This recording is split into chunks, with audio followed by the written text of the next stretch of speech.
কবিরপুর আর সাভেরা গ্রামের থেকে নিখোঁজ হওয়া 4টি মেয়ের মধ্যে একজন পৃথি বর্মনকে পাওয়া গিয়েছিল। যেই এনজিওটি পৃথি বর্মনকে বাঁচিয়েছিল তাদের হাতে আরও 3টি মেয়ে অঞ্জলি, রমিতা আর অনুশ্রীর সূত্রও চলে এসেছিল। তাদের এই রেস্কিউ মিশন কি সফল হতে পারবে?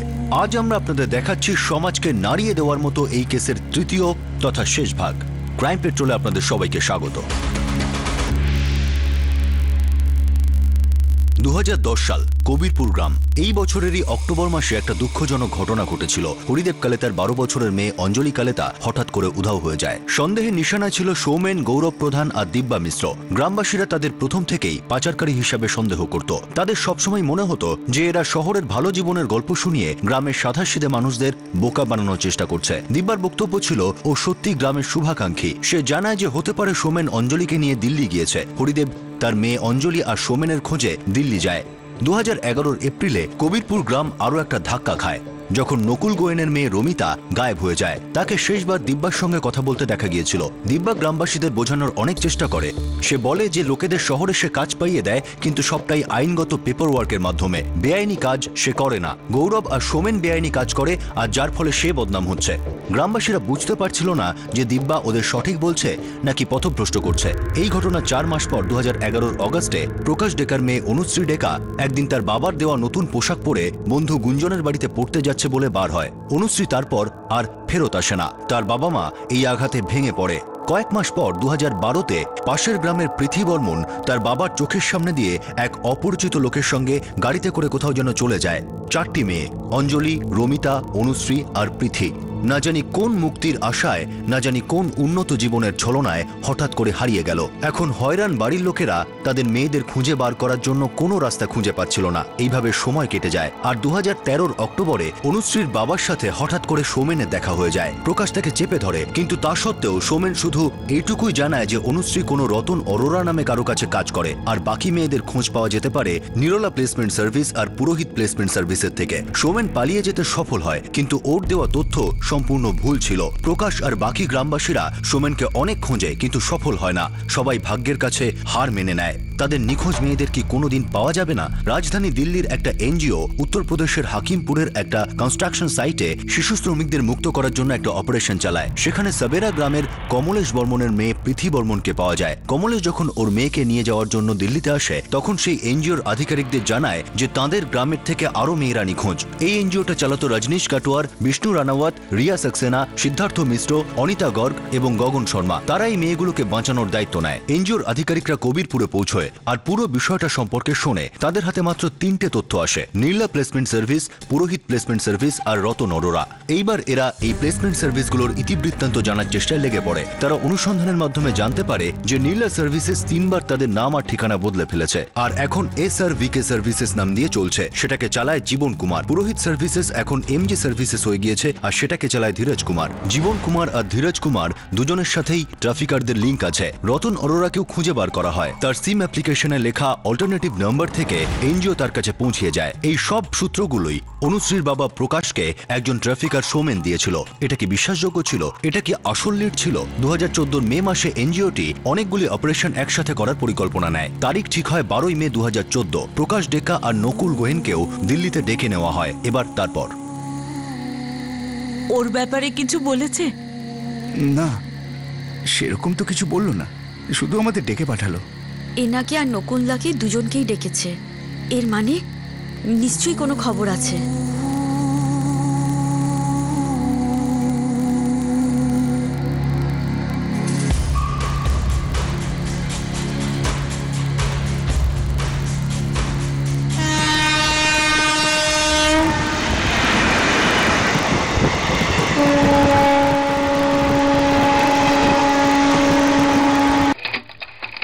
আমি SRVK সার্ভিসেসের জীবন কুমারকে টার্গেট করব।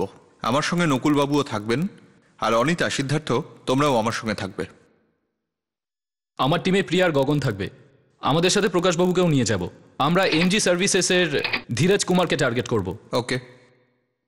আমরা অঞ্জলি কালেতা, রমিতা কোহেন আর অনুশ্রী ডেকাকে খুঁজছি। অন্ধকারে তীর ছুঁড়ছি, হয়তো লক্ষ্যভেদ হবে। আমার মনে হচ্ছে তীর নিশানাতেই লাগবে, কেননা আমার সোর্সদের দাবি যে কখনো না কখনো এই 3টে মেয়ে এখান থেকেই পাস হয়েছে। লেটস হোপ আমাদের মিশন সাকসেসফুল হোক। আমি পুলিশকে তৈরি রাখবো। তবে রেডের লোকেশন ওদের লাস্ট মোমেন্টে বলবো। আমাদের সঙ্গে পিআই আকাশবাবুও থাকবেন, উনি সবসময় আমাদের হেল্প করেছেন।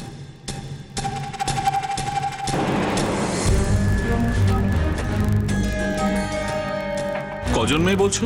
স্যার আমাদের কাছে ডিটেল তো আছে 3টি মেয়ের, কিন্তু আশপাশের গ্রামগুলো থেকে আরো অনেক মেয়েই গায়েব হয়েছে। হাকিমপুর এলাকায় একটা রেডে আমরা বাই চান্স একটি মেয়েকে খুঁজে পেয়েছি। ঠিক আছে, আমরা ব্যাকআপ টিম রেডি করছি। 12 তারিখ রেড করবে? হ্যাঁ স্যার, এদের মধ্যে 2টি মেয়ের বাবা প্রকাশ আর নকুলবাবুও কাল আসছেন। ঠিক আছে, all the best. Your attention please. Delhi Guwahati Express will arrive shortly on platform number 4. Delhi Guwahati express platform number 4 पर आ रही है।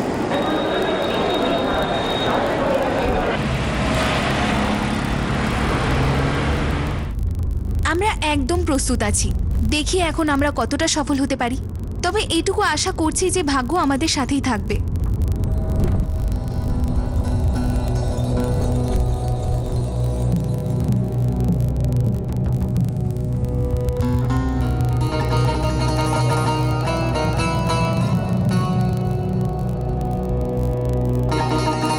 অঞ্জলি কালেতা 2010 থেকে নিখোঁজ ছিল।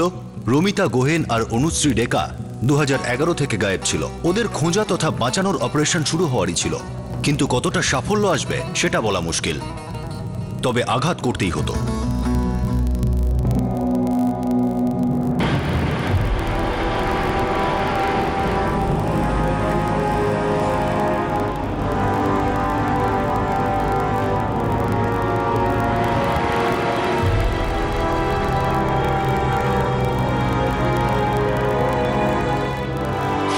স্যার, দুটো টিম রেডি আছে। স্ট্যান্ড বাইতে রাখো, কল আসলেই বেরোবো। আর হ্যাঁ, হয়তো আলাদা যেতে হতে পারে। স্যার,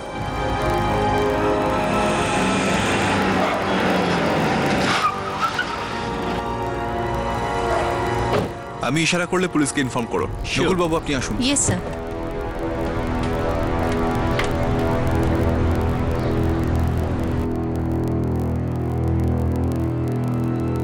হ্যাঁ বলুন।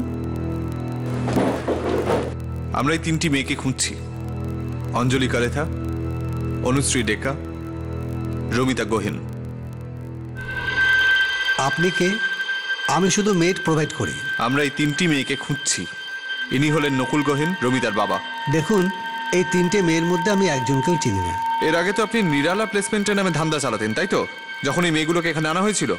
না না, আপনাকে নিশ্চয়ই কেউ ভুল বুঝিয়েছে।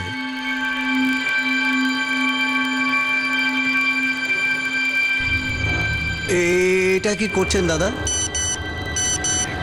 স্যার মেসেজ করলেন? পুলিশকে খবর দিলাম। আর এরা আপনার কিনে নেওয়া পুলিশ নয়, যারা চোখ বুজে এখান থেকে চলে যাবে। এর মধ্যে আপনি আবার পুলিশকে কেন জড়াচ্ছেন? বলছি, আমি তো আপনাকে ভালোভাবে জিজ্ঞেস করেছিলাম, কিন্তু এখন দেরি হয়ে গেছে। এক্ষুনি পুলিশ আসছে। দেখুন, এই দুটো মেয়েকে তো আমি চিনি না। তো অঞ্জলি কালে থেকে আপনি চেনেন? হ্যাঁ, আমি ওকে 8 মাস আগে একটা জায়গায় কাজে দিয়েছিলাম।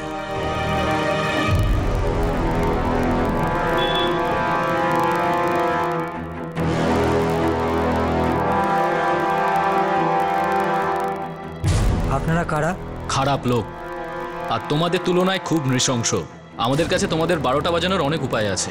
তাড়াতাড়ি বলো এই মেয়েগুলো কোথায় আছে, নাকি আমি এই ফোনে সুইচটা টিপবো, তারপর তোমাকে আর তোমার এই এজেন্সিকে এসে ভেঙে দিয়ে যাবে পুরো। ভেবে নাও। এই মেয়েটা রমিতা, মিস্টার ভগতের ওখানে কাজ করে। এই মেয়েটা কোথায়? কোথায় আমার মেয়ে? কোথায় থাকে এই ভগত? মঙ্গলপুর থাকে স্যার।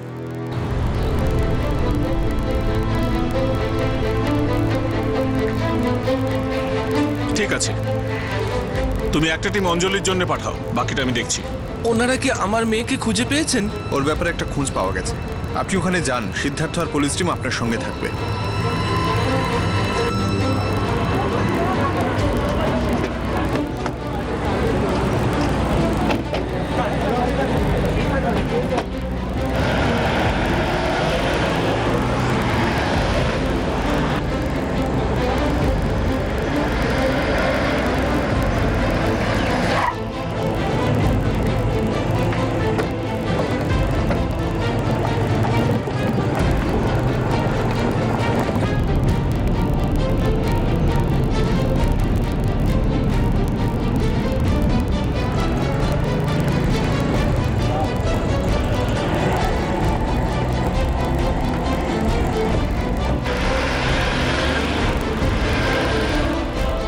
আর রমিতা এই দুজনের সম্পর্কে জোরালো সূত্র মিলেছিল।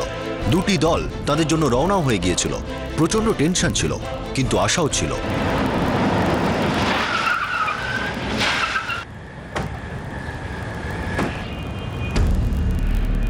এই বাড়িটা স্যার।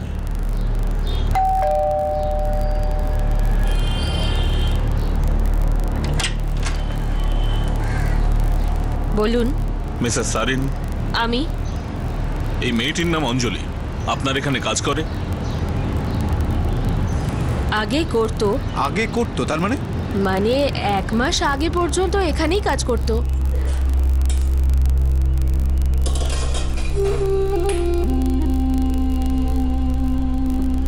এখন কোথায় আছে জানি না, 1 মাস আগেও পালিয়ে গেছে। আমি ওকে সামনের দোকান থেকে দুধ আনতে পাঠিয়েছিলাম।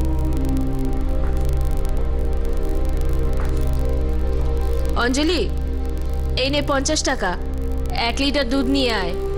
24 টাকা হবে, 26 টাকা দোকানদার ফেরত দেবে, বুঝলি? যা তাড়াতাড়ি। আর হ্যাঁ, দুধ নিয়ে সোজা বাড়ি আসবি। রাস্তায় কোনো দারোয়ান বা কাজের লোকের সঙ্গে বসে গল্প করবি না, বুঝলি?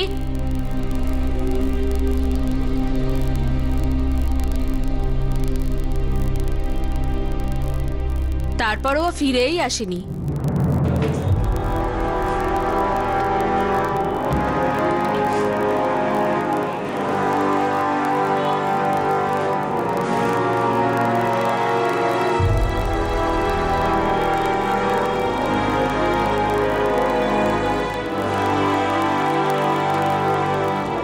এই দেখুন স্যার, আমি মিথ্যে কথা বলছি না। মেয়েটা নিখোঁজ হওয়ার পরে আমরা পুলিশে কমপ্লেনও করেছিলাম। আপনি এই লোকটার এজেন্সি থেকে তোকে নিয়েছিলেন, তাহলে কে ইনফর্ম করেনি কেন? মেয়েটা আমাদের বাড়ি থেকে পালিয়েছিল, তাই পুলিশে কমপ্লেন করার পর ওনাকে আর ইনফর্ম করা প্রয়োজন মনে করিনি। আমরা এখানে থানার সঙ্গে কথা বলছি। স্যার, এই লোকটা কিন্তু সব জানে। স্যার, এই মেয়েটার কাজে দরকার ছিল, তাই আমি ওকে কাজ দিয়েছিলাম। নিয়ে যাও এটাকে।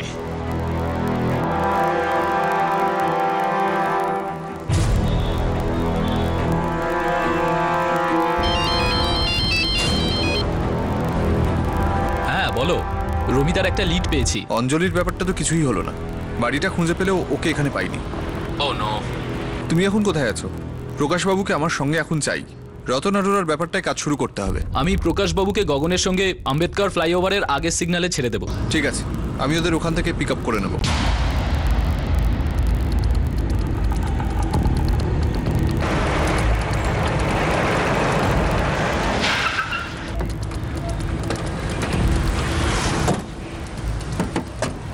কি হলো? অঞ্জলিকে কি পাওয়া যায়নি? না, পাইনি। যেখানে ও কাজ করতো 1 মাস আগেই পালিয়ে গেছে। হরিদেব তো সৌমেনের সাথে দেখা করেছিল। দাদা, আমি সৌমেনের খোঁজ পেয়েছি, কালকেই দেখা করতে যাব। তারপর জানি না ওর সাথে কি হয়েছে।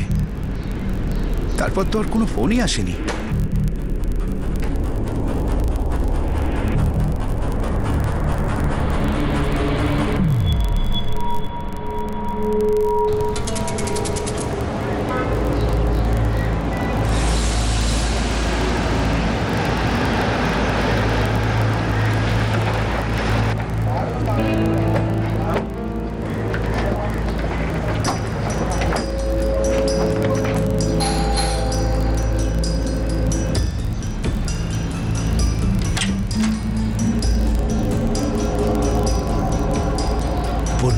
এই মেয়েটা রমিতা এখানে কাজ করে?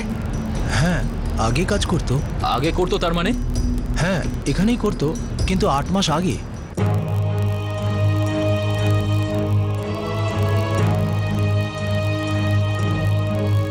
আশ্চর্য, আমি কেন মিথ্যে বলবো? ও এখানেই কাজ করতো। ও বাড়ি যেতে চেয়েছিল। কিন্তু তুমি বাড়ি যাবে কার সাথে? জানি না বাবু, কিন্তু আমার এই কাজগুলো ভালো লাগে না। আমার খুব বাবার কথা মনে পড়ছে।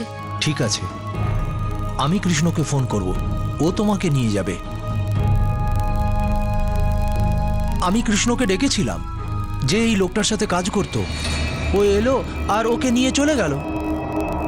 দেখো, যখন এই মেয়েটা মন থেকে কাজ করতে চাইছে না, তাহলে তুমি ওকে কেন জোর করে কাজ করাচ্ছ? ওকে ওর বাড়ি দিয়ে এসো। হ্যাঁ স্যার, আমি পাঠিয়ে দেবো স্যার। আর একটা কথা, তুমি এবার এমন কাউকে পাঠাবে না যে ইচ্ছের বিরুদ্ধে কাজ করছে। না না স্যার, এরকম আর কখনো হবে না। যা গিয়ে জিনিসপত্র গুছিয়ে নে।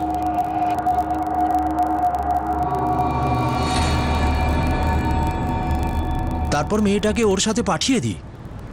স্যার এই কথাটা কোনোদিন আমাকে বলেনি। ডবল ক্রস করেছে স্যার আমার সাথে, ও আমাকে ঠকিয়েছে।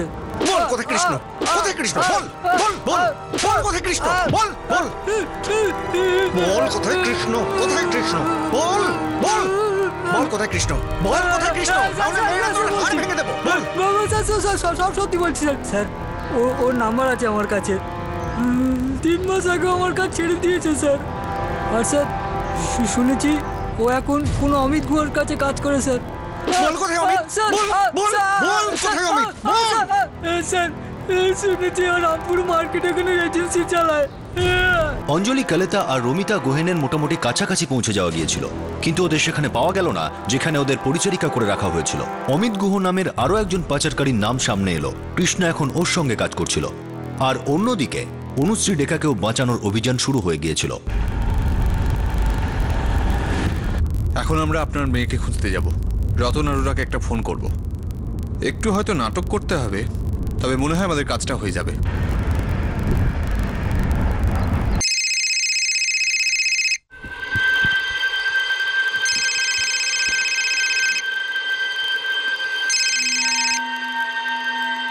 হ্যালো, রতন বাবু কথা বলছেন? Yes speaking. অনুশ্রী ডেকা তো আপনার বাড়িতেই কাজ করে, তাই না? আপনি কি বলছেন? বাবু, আমি অনুশ্রীর আত্মীয় কথা বলছি। ওর সঙ্গে একটু কথা বলা যাবে?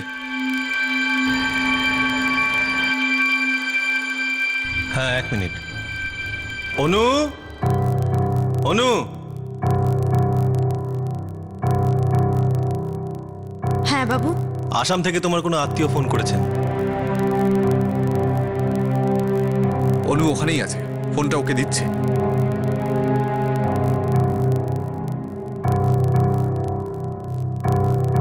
হ্যালো। অনু, তুমি আমাকে চিনবে না, কিন্তু আমি যেটা বলছি সেটা মন দিয়ে শোনো। আমি তোমার কোনো আত্মীয় নই, আমি দিল্লি থেকেই বলছি। আমরা তোমাকে নিতে আসছি, তোমার বাবাও আমার সঙ্গে আছেন। অনু, অনু তুমি শুনছো আমার কথা? হ্যাঁ। ওই রতন আরোরা কি তোমার সামনে আছেন?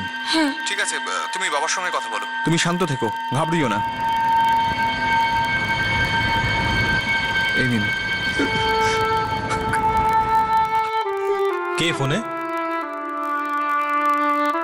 আমার কাকা।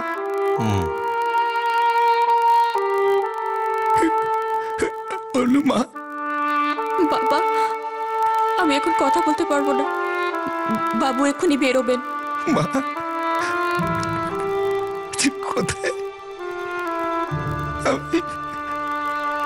আমি তোকে বাড়ি নিয়ে যেতে এসেছি মা। আমিও তোমার সঙ্গে যেতে চাই। অনু, তুমি এখন কোথায়? জানি না, ব্যাস বাবু এক্ষুনি বেরিয়ে যাবে। তুমি আমাদের অন্য কোনো নম্বর দিতে পারো যে নম্বরে তোমার সঙ্গে কথা বলা যাবে রতনবাবু বেরিয়ে যাওয়ার পরে? হ্যাঁ, 4445567। তুমি রতনবাবুকে ফোনটা দাও। তোর কাকা আবার আমাকে কি বলবে? কিছু না। হ্যালো রতনবাবু, আমি না অনুকে বাড়িতে ফিরিয়ে আনতে চাই। ও চায় বাড়িতে ফিরতে। ৭৫,০০০ টাকা দিয়েছি আমি ওর জন্য। আমি ওকে কোথাও যেতে দেবো না। কিন্তু বাবু, ও তো বাড়িতে ফিরতে চায়। বাবু দেখুন, আমরা ওর জন্য টাকা দিয়েছি। আপনার কিছু বলার থাকলে এজেন্সির সাথে কথা বলুন। ওর বাবা মা তো ওকে এজেন্সিতে নিজের থেকেই পাঠিয়েছিল। না, ওরা তো পাঠায়নি। আপনি আমাকে এজেন্সির নামটা বলতে পারেন? আমি এই ব্যাপারে কিচ্ছু জানি না। আপনি অমিত গুহর সাথে কথা বলুন, সেই ওকে নিয়ে এসেছিল। এসব কি ফালতু জিনিস? তোর কাকা আমাকে কেন হুমকি দিচ্ছে? হ্যাঁ, পুলিশের হাতে তুলে দেবো, কিন্তু ফের যদি এরকম হয় সেটা কিন্তু তখন মোটেই ভালো হবে না। আর শোন, দরজাটা বন্ধ কর আর ভেতরেই থাকবি। নিজের ভালো চাস তো। চল।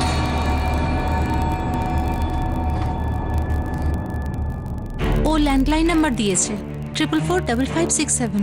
আমরা এবার ওই রতন আরোরার বাড়ির বাইরে বেরোনোর অপেক্ষা করব। তারপর অনুকে আবার ফোন করে অ্যাড্রেসটা ঠিক করে জানার চেষ্টা করব। চলো, অন্ততপক্ষে অনুকে খুঁজে তো পাওয়া গেল। ওর ইচ্ছের বিরুদ্ধে ওকে দিয়ে কাজ করানো হচ্ছে। আর এই অমিত গুহ, এ হচ্ছে সেই লোকটা যাকে বিষ্ণুর টিম ট্র্যাক করছে, আর রমিতাকে যে নিয়ে গেছে সেই কৃষ্ণ, তাকেও বিষ্ণুর টিম ট্র্যাক করছে। আর আমার এখন তো মনে হচ্ছে যে এই কৃষ্ণ আর অমিত গুহ এরা একসঙ্গেই কাজটা করে।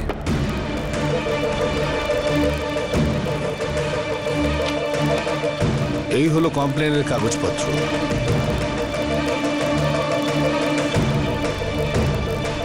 অঞ্জলির ছবি আমরা নেটে আপলোড করে দিয়েছি, আর ওকে খোঁজার চেষ্টা করছি।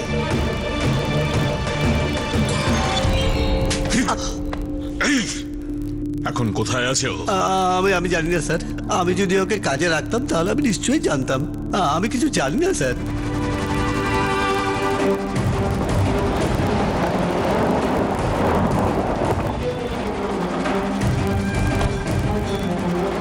স্যার, অমিত গৌর অফিস এইখানেই আছে, এই বাড়ির 2য় তলায়।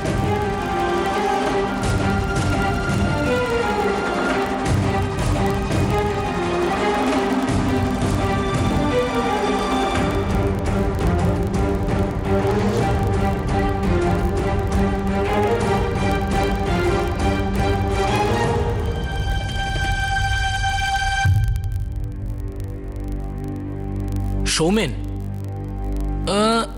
নাম তো শুনেছি আমি ওর। স্যার, এই কৃষ্ণ। এই মেয়েটা রমিতা কোথায়? জানি না স্যার। জানিস না? জানিস না তো? জানিস না? এই লাঠিটা দাও তো। জানিস না? জানিস না? বল বল বল কোথায়? বল, তুই জানিস না? জানিস না তুই? আমি বলছি স্যার, বল সব বলে কোথায় বল? বল। গুলমোহর কলোনিতে প্রদীপ চোপড়ার কাছে স্যার। আমি ওকে কাজে লাগিয়েছিলাম স্যার। এখন কোথায়? এখন ওখানে আছে? বল বল, এখন ওখানে আছে কিনা বল। স্যার, দরজাটা বন্ধ, কিন্তু ভেতর থেকে আওয়াজ আসছে। কে আছে ভেতরে? বল কে আছে? বল কে আছে? কে আছে? বল হ্যাঁ বল বল কে? কেউ নেই স্যার, স্টোররুম এটা। Storeroom storeroom storeroom storeroom storeroom storeroom খোল তাড়াতাড়ি। ভিতরে কিছু লোক আছে স্যার, কিছু লোক আছে। চল চল।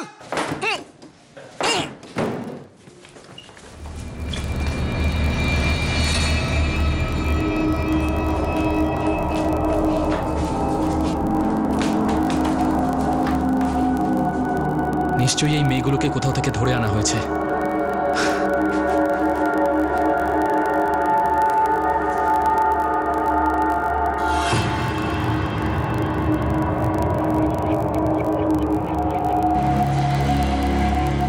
হরিদা? হরিদা? নকুল? হরিদা? হরিদা? হরিদা? হরিদা? স্যার, স্যার, এ হরিদেব, অঞ্জলির বাবা। এ নিজের মেয়ে অঞ্জলিকে খুঁজতে 1 বছর আগে এখানে এসেছিল। তখন থেকে এর কোনো খবর ছিল না স্যার। তাহলে আপনি এখানে কি করে এলেন? কি হয়েছিল? স্যার, এরা আমাকে বন্দি বানিয়ে রেখেছিল স্যার। শোভনকে বলেছি তুমি ওকে খুঁজছো, ও এখানে দেখা করতে এসেছে। কোথায় আমার মেয়ে? কোথায় বাকি মেয়েরা?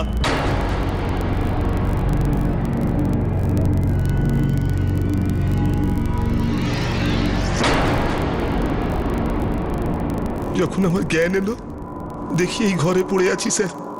আমার সামনে সৌমেন আর অমিত গুহ ছিল।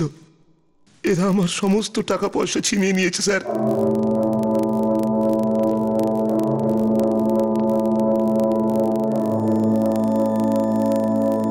তোর মেয়েটার সাথে কি তুই দেখা করতে চাস? হ্যাঁ। কোথায় আমার অঞ্জলি? চুপচাপ আমাদের জন্য কাজ করে যা। বেশি চালাকি করার চেষ্টা করবি না, গ্রামে কোনো ফোন করবি না, না হলে তোর মেয়েকে প্রাণে মেরে দেবো। কিন্তু কোথায় আছে আমার মেয়ে? আগে 1 বছর কাজ কর আমাদের জন্য, মেয়ের সাথে দেখা করিয়ে দেবো তোকে। পালানোর চেষ্টা করেছিস যদি হাত পা কেটে দেব, তারপর সারা জীবন পস্তাবি, ভিক্ষে করবি, কোনোদিন মেয়ের সাথে দেখা করতে পারবি না। তারপর ওরা আমাকে দিয়ে কাজ করাতো স্যার, কিন্তু কাজের কোনো পয়সা দিত না, আর না আমার মেয়ের সাথে দেখা করতে দিল। রোজ কাজের পরে আমাকে এই ঘরে এনে বন্দি করে রাখতো। বল মেয়েটা কোথায় আছে? বল বল কোথায় মেয়েটা আছে? কোথায় আছে মেয়েটা? বল বল বল কোথায়? কোথায় বল? বল কোথায়? বলছি আমি স্যার, বলছি সৌমেন 2012 সালে অঞ্জলিকে জীবনকে দিয়ে দিয়েছিল স্যার।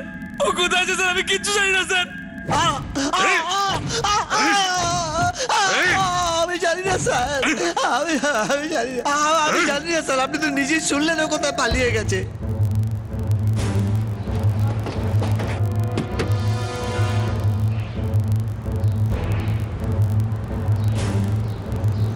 কৃষ্ণ বলল রুমিতা গুলমোহর কলোনিতে আছে, আমরা ওখানেই যাচ্ছি। ঠিক আছে বিষ্ণু, আমরা 10 মিনিটের মধ্যে অনুকে ফোন করে বাড়িটার লোকেশন জানার চেষ্টা করছি। এবারে যেভাবে হোক অঞ্জলির ঠিকানাটা জোগাড় করতে হবে। হ্যাঁ বিষ্ণু।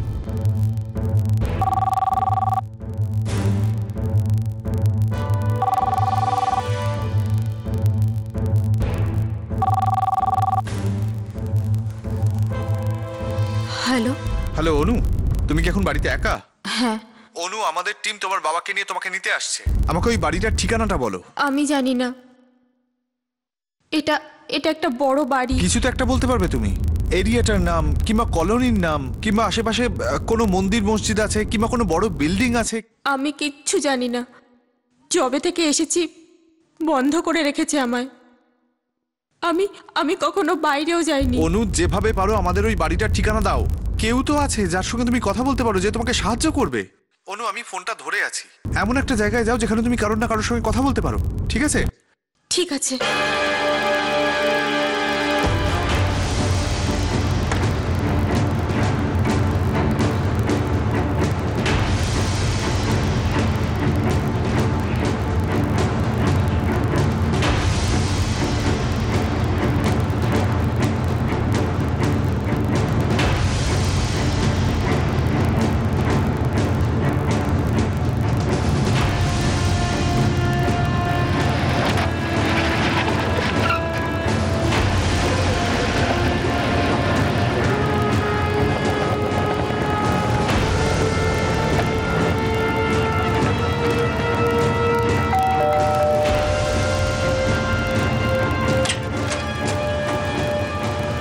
বলুন।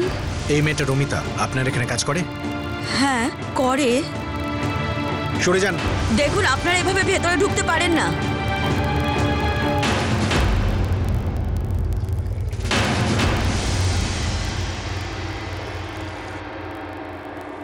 মা,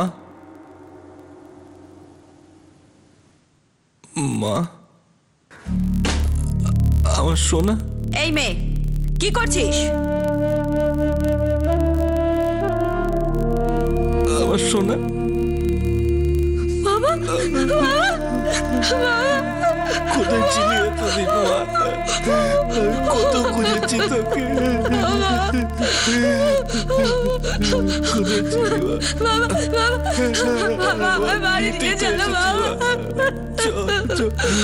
কত কষ্ট করেছি। ম্যাডাম, এই মেয়েটিকে ট্রাফিকিং করা হয়েছে, একে দিয়ে জোর করে কাজ করানো হচ্ছে। কোথায় জোর করছি? ওর জন্য 80,000 টাকা দিয়েছি এই কৃষ্ণকে, তাই ওকে দিয়ে কাজই করাচ্ছি। আই এম শিওর আপনিই ওকে মেরেছেন। আপনার মনুষ্যত্ব কি এতটাই নিচে নেমে গেছে? দেখুন, মুখ সামলে কথা বলুন। আর আপনি কে? আমি কে সেই কথাটা ছেড়ে দিন। আর এমনিতেও এই টাইমটা না প্রশ্ন করার নয়, উত্তর দেওয়ার। আপনার হাজবেন্ড কোথায়? ও অফিসে গিয়েছে। অফিসার, এরা ননসেন্সের মতো কথা বলছে। থানায় চলুন, ওখানে অনেক সেন্সিবল কথা হবে। আপনার হাজবেন্ডকেও ডেকে নিন। রমিতাকে পাওয়া গেছে, ওকে উদ্ধার করা হয়েছে। চলো, একটা তো ভালো খবর পাওয়া গেল। আই হোপ যে অনু আমাদের কোনো ইনফরমেশন দিতে পারবে। ইয়েস।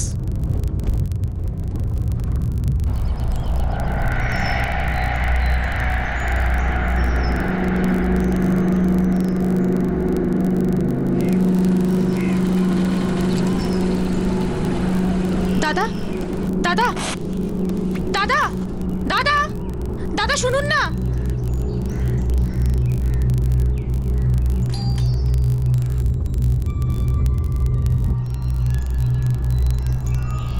দাদা, দাদা, দাদা এদিকে দেখুন না। দাদা, দাদা। কি হয়েছে? এটা কোন জায়গা? দাদা, দাদা, বাড়ির মালিক আমাকে আটকে রেখেছে, সাহায্য করো না। তুমি কে? দাদা, আমি এখানে কাজ করি, এরা আমাকে আটকে রেখেছে। আমার বাবা গ্রাম থেকে আসছে, আর আমি জানিও না এই জায়গাটার নাম কি। আমায় সাহায্য করো না দাদা, আপনার অনেক উপকার থাকবে। এই এলাকার নাম এসকে এনক্লেভ, আর তোমার বাড়ির নাম্বার হলো 9। অনেক ধন্যবাদ দাদা।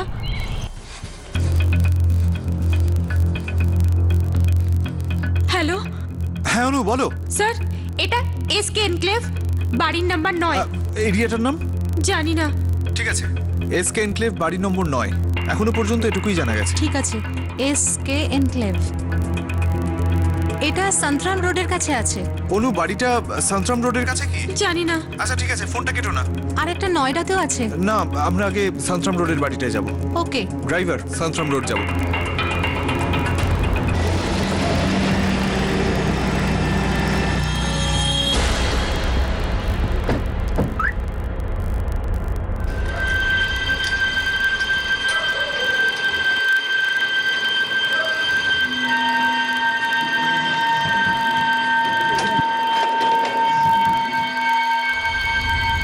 অনু তো ফোনটা কেটে দিল।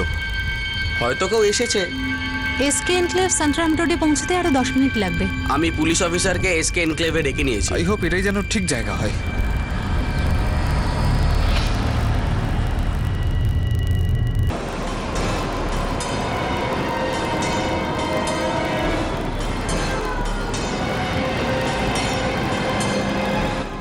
পাঁচ মিনিটের মধ্যে আমরা ওখানে ঢুকছি।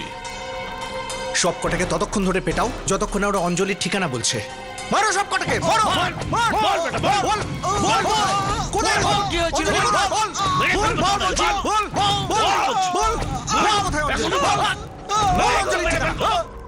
এখন তোমাদের আর ভয় পাওয়ার দরকার নেই, ঠিক আছে? আমরা তোমাদের সাথে আছি না, সব ঠিক হয়ে যাবে।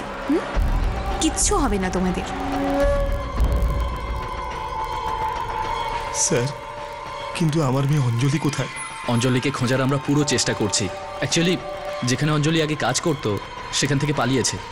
এই 1 মাস আগে হবে। বিষ্ণু, ওদের টিম এসকে এনক্লেভে পৌঁছে গেছে। ওরা এখনো অবধি শিওর নয় অনুশ্রী আদৌ ওখানে আছে কিনা।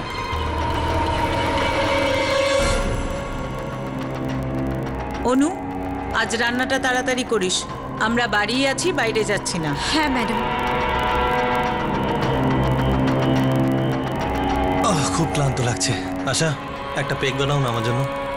ছুটি মানে এই নয় যে দিনের বেলাতেই শুরু করে দেবে। আরে বাবা, খুব ম্যাচ ম্যাচ করছে। লাভলি লাভলি, ছোট করে একটা প্লিজ।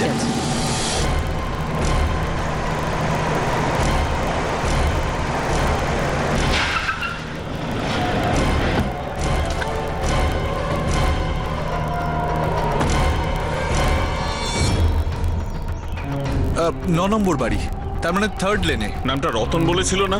হ্যাঁ স্যার, কিন্তু নিশ্চিত নই, চান্স নিয়ে দেখতে হবে। মুভ।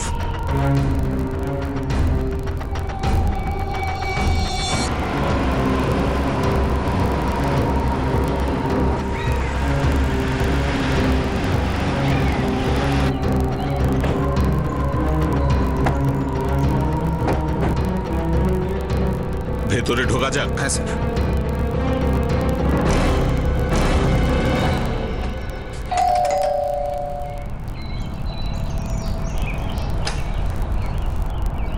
বলুন। অনুশ্রী কি এখানে কাজ করে? আগে হ্যাঁ, কি ব্যাপার? কে আশা? একটু এসো না।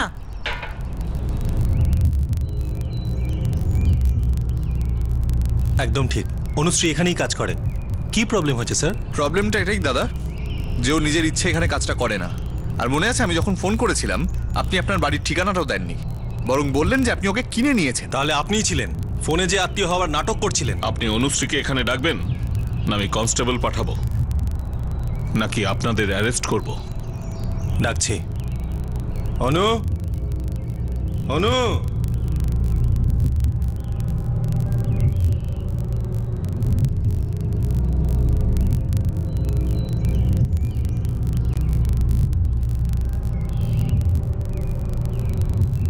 অনু মামুনি, আমি রজনীশ। আমি ফোন করেছিলাম, তোমার বাবাও এসেছেন।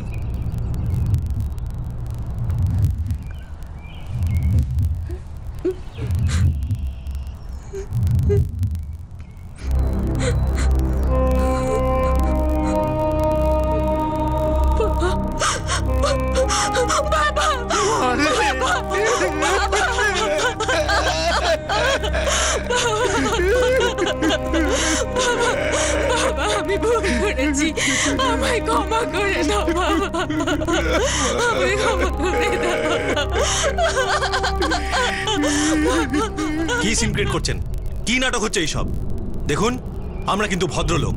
আমরা যদি কাউকে দিয়ে কাজও করাই তার জন্য কিন্তু টাকা দেওয়া হয়। কিন্তু সেই টাকাটা লোকটার জন্য দেওয়া যেতে পারে না, লোকটাকে দিতে হয়। কাজের লোককে কেনাবেচা করা যায় না। আর কেউ যদি আপনার বাড়িতে কাজ করে তার মানে এই নয় যে তার কোনো মান সম্মান নেই। আর আমি যখন আপনাকে বললাম যে আমি মেয়েটিকে বাড়ি নিয়ে যেতে চাই, তখন আপনি না বললেন কোন অধিকারে? আপনি কি হুমকি দিচ্ছেন? আপনাদের মতো লোকের সঙ্গে না অনেক কিছু করা উচিত, যারা এই সরল বাচ্চাগুলোকে ধমকে ভয় দেখিয়ে এই আজকের দিনেও নিজেদের গোলাম বানিয়ে রেখেছে। কিন্তু আপাতত শুধু ওয়ার্নিং দিয়ে যাচ্ছি। বাবা, বাবা, আমি তোমার কথা শুনিনি বাবা। আমি আর এরকম কোনোদিন করবো না।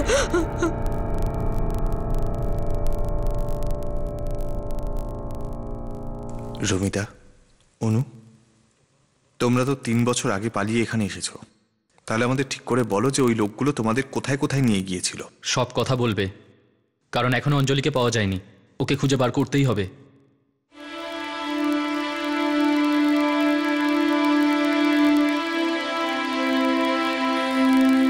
দিদি আমাকে সব সময় বলতো যে বড় শহরে গেলে অনেক টাকা পাওয়া যাবে, আমি আমার পছন্দ মতো জিনিস কিনতে পারবো, আমার বাবাকে আমি সাহায্য করতে পারবো। তারপর দিদি আমাকে সঙ্গে করে এখানে নিয়ে এলো। অনেক দিন পর্যন্ত তো আমি জানতামই না যে আমি কোথায় আছি, কোন শহরে আছি। তারপর জানতে পারি যে আমি দিল্লিতে আছি। তারপর দিদি আমাকে একজন লোকের কাছে বিক্রি করে দিল। কি বলছিস? কথা শুনবি না? হ্যাঁ, সব টাকা জলে দিয়ে দিল। তারপর সেই লোকটা আমায় অন্য জায়গায় নিয়ে গেল। ওখানে আমায় বিল্ডিং তৈরির কাজে লাগিয়ে দিল। ওখানে আমার কাজ করতে একদম ভালো লাগতো না। ওখানে না তো আমি টাকা পেতাম, আর নাই আমাকে বাবার সঙ্গে কথা বলতে দিত ওরা। ওই লোকটা তো আমায় সবসময় মারতো। তারপর আমাকে আবার দিদির কাছেই ফেরত দিয়ে গেল। না না, নিয়ে যাও। কথা শুনবে না মানে? কেন রে? হ্যাঁ, এই কাজ করবে না, ও কাজ করবে না, কি কাজ করবি তুই? হ্যাঁ। তারপর দিদি আমাকে একজন অন্য লোকের কাছে দিয়ে গেল। ওই লোকটা আমাকে অন্য আরেকটা বাড়িতে কাজে লাগিয়ে দিল। ওই বাবু বেশ ভালো লোক ছিলেন। আমি ওনাকে বললাম যে আমি বাড়ি যেতে চাই। তারপর উনি আমাকে ওই লোকটার কাছে ফেরত পাঠিয়ে দিলেন যে আমাকে এখানে নিয়ে এসেছিল। ওই লোকটা আমাকে খুব মারলো, আর তারপর আমাকে একটা দিদির বাড়িতে রেখে দিয়ে গেল। ওখানে যদি আমি কোনো কাজে একটু ভুল করতাম তাহলে দিদি আমাকে খুব মারতো। বাবা, আমাকে ক্ষমা করে দাও বাবা। যদি যদি আমি ওই দিন তোমার কথা শুনতাম তাহলে এই সমস্ত কিছু হতো না। আমায় ক্ষমা করে দাও বাবা। আমায় ক্ষমা করে দাও। চুপ কর সোনা, কিচ্ছু হয়নি মা। সোনা, সব ঠিক হয়ে যাবে, কাঁদিস না, কিচ্ছু হবে না। অনুশ্রী ডেকা যেই যন্ত্রণা পেয়েছিল, রমিতা তার থেকে কম কিছু পায়নি। গৌরব আমায় সবসময় বলতো নিজের পড়াশোনা থেকে শহরে গিয়ে অনেক বেশি রোজগার করতে পারবো, গ্রামে যা পাবো শহরে তার থেকে 10 বা 20 গুণ বেশি। আর আমার বাবা আমাকে সব সময় বোঝাতেন, এরকম লোকের চক্করে পড়িস না মা, এদের ফাঁদে পড়িস না। আর তাই হলো, যা বাবা বলেছিল। বড়ই খারাপ ছিল বাস্তবটা। গৌরব আমাকে সোমেনের হাতে তুলে দিল। ওকে দেখেই আমি বুঝতে পেরেছিলাম যে আমি ফেঁসে গেছি। ওরা আমাকে ভয় দেখালো, হুমকি দিল, আমাকে একটা লোকের বাড়ি কাজে লাগিয়ে দিল। ওই লোকটা আমাকে কুনজরে দেখতো, আমাকে নোংরা কাজ করতে বলতো, আর আমি না করলে সোমেন চলে আসতো আর আমাকে খুব মারতো। ওরা আমাকে একটা বাড়ি থেকে আরেকটা বাড়ি পাঠাতো। আমি তো জানতেই পারতাম না আমি কোথায় আছি। তারপর ওরা আমাকে এই বাড়িতে নিয়ে এলো যেখান থেকে আমাকে নিয়ে আসা হয়েছে। এখানে না ওরা আমাকে ফোন করতে দিত, না হাতে টাকা পয়সা দিত। আমার খুব খারাপ লাগতো যে আমি কেন বাবার কথা শুনিনি। কতবার বাবা আমাকে বুঝিয়েছিল, তাও আমি ফেঁসে গেলাম। বাবা, বাবা আমাকে ক্ষমা করে দাও বাবা। বাবা, আমি তোমার কথা শুনিনি। আমি আর কোনোদিনও তোমাকে ছেড়ে যাব না। আমি খুব কষ্ট পেয়েছি, ওরা খুব কষ্ট দিয়েছে। আমায় ক্ষমা করে দাও। আমি গ্রামে ফিরে যাব না স্যার। যতক্ষণ না আমার মেয়েকে ফিরে পাচ্ছি ততক্ষণ আমি যাব না স্যার। আপনি এখানে থাকলে অনেক বিপদ হতে পারে। ওরা আপনাকে আগেও ধরেছে, আর এখন তো ওরা আমাদের কাজের ব্যাপারেও ভালো করে জেনে গেছে। আমরা অঞ্জলিকে খুঁজে বের করার সব রকম চেষ্টা করব, কিন্তু আপাতত আপনি এনাদের সঙ্গে ফিরে যান। আপনাকে দরকার হলে আবার আপনাকে ডেকে পাঠাবো, কিন্তু স্যার বিশ্বাস রাখুন।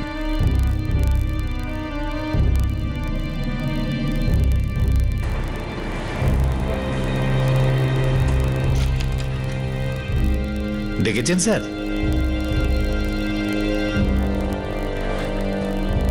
হ্যাঁ ডেকেছি। তুই আসামের কবিরপুর থেকে কোনো মেয়ে উঠিয়ে এনেছিস? কি বলছেন কি স্যার? কোন মেয়ে?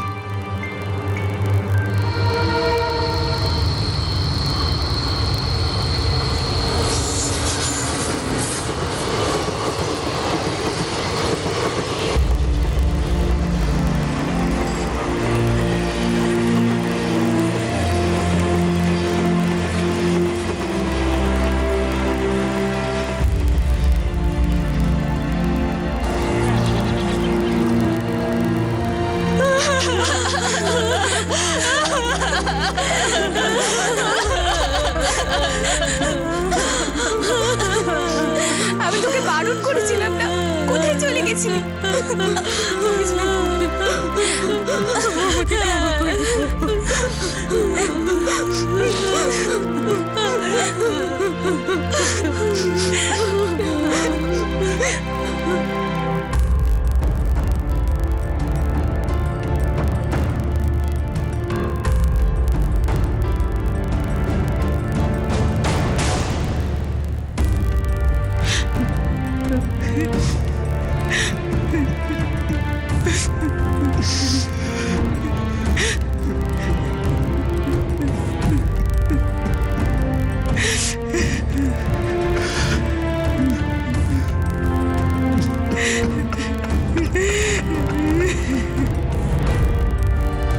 কি স্যার, কাজে গেছিলাম, মেসেজ করে দিতেন চলে আসতাম, এইভাবে ধরার কি দরকার ছিল?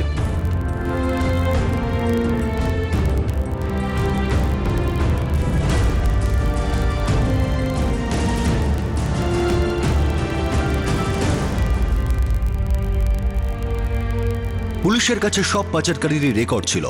গৌরব প্রধান যে অনুশ্রীকে ভুলিয়ে ভালিয়ে নিয়ে গিয়েছিল তাকে থানায় ডাকা হয়, যেখানে অনুশ্রী তাকে শনাক্ত করে। 2 মাস পর সৌমেনকেও ধরা হয়, কিন্তু তৃতীয় পাচারকারী দিব্যা মিশ্র এখনো নিখোঁজ রয়েছে। এই রেস্কিউ অপারেশনে রমিতা আর অনুশ্রী ছাড়াও আরো কয়েকজন মেয়েকে বাঁচানো হয়। এছাড়া পরের সপ্তাহেও আরো কয়েকজন মেয়েকে বাঁচানো হয়, কিন্তু অঞ্জলি কালে তাকে এখনো পর্যন্ত খুঁজে পাওয়া যায়নি। এত বড় রেস্কিউ অপারেশনকে পরিণতি দেওয়া এই এনজিওটি চাইল্ড কেয়ার কমিটিতে কেস নথিভুক্ত করেছে যে রমিতা আর অনুশ্রীকে তাদের ব্যাক ওয়েজেস অর্থাৎ প্রাপ্য পারিশ্রমিক দেওয়া হোক। এখনো কেসের শুনানি শুরু হতে দেরি আছে। এরকম অনেক এনজিও আর ভলেন্টারি অর্গানাইজেশন আছে যারা শিশুদের উপর অপরাধ আর মানব পাচারের বিরুদ্ধে প্রতিবাদে মুখর হয়ে লড়াই চালিয়ে যাচ্ছে। এই এনজিওগুলি খুবই বিপজ্জনক পরিস্থিতিতে কাজ করে, প্রচেষ্টা চালিয়ে যায়। আমরা হয়তো এখানে সবকটি প্রতিষ্ঠানের নাম নিতে পারছি না, কিন্তু ক্রাইম পেট্রোল এই সবকটি প্রতিষ্ঠানকে কুর্নিশ জানায়। পাচারের শিকার যারা হয় তাদের সবসময় উন্নত জীবনের মিথ্যে স্বপ্ন দেখানো হয়। পাচারকারীরা খুব ভালোভাবে জানে যে যাদের ওরা বোকা বানাচ্ছে তারা সব ধরনের সুযোগ সুবিধা থেকে অনেক দূরে আছে, তাদের জীবন দুর্বিষহ। পাচারকারীরা খুব ভেবেচিন্তে তাদের জাল বিছায়, আর তারপর শিকার ফেঁসে গেলেই সেই একই কাহিনীর পুনরাবৃত্তি।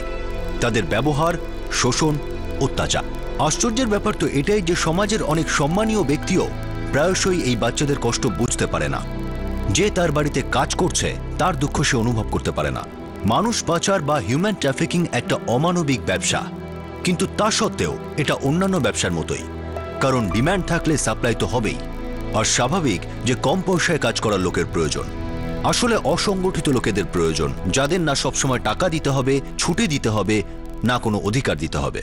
সেই সঙ্গে দেহ ব্যবসারও খুব ডিম্যান্ড আছে, আর সাধারণত এমন জায়গা থেকে সাপ্লাই করা হয়ে থাকে যেখানে খুব সহজেই স্বীকার করা যায়।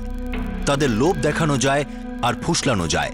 এমন কোনো মানুষকে বোকা বানানো কি সহজ হবে যার কাছে যথেষ্ট পরিমাণে সুযোগ সুবিধা আছে, যেমন শহরের মানুষ, যাদের জীবনে একটা উন্নত ভবিষ্যতের প্রতিশ্রুতি থাকে, সন্তানদের ভালো ভবিষ্যতের সম্ভাবনা থাকে। বেশিরভাগ সময় এইসব মানুষ যেটা আশা করে বসে সেটা কোনো লোভ নয়, বরং একটা আশা, একটা স্বপ্ন, যেটা তাদের কঠিন পরিস্থিতির মধ্যে থেকে বাইরে বেরোনোর রাস্তা দেখায়।